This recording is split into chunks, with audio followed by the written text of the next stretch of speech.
Жителите на населбата Чаир велат дека претрпеле големи штети од невремето кое го зафати Скопје. Нивото на водата во подрумите од неколку куќи во оваа населба достигнало и до 2 метри.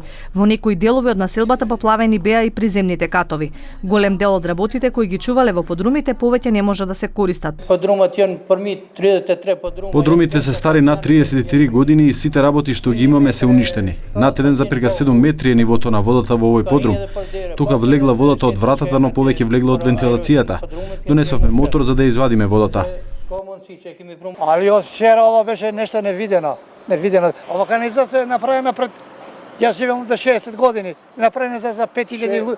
64 е направена. Направена, а сега сме да наречам 5-6 може 100.000 населението е.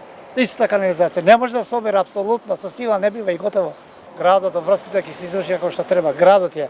Не може ова канализација да стои 100 години. Јас живеам од првиот ден, јас живеам ова населе пред 60 години. Јас сам кога ги поставија цевките, тогаш ја реагирав. А гледа сите твоја работа. Да, така зборува. Тоа се постави, јас куќа има такви димензии на цевки. Куќата кај што живеам.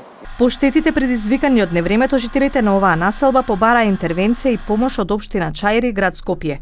Неделчо Крстевски, портпарол на град Скопје, за ТВ21 изјави дека екипите на ЈП Комунална хигиена од вчера се на терен. Ги чистат улиците и ги санираат штетите.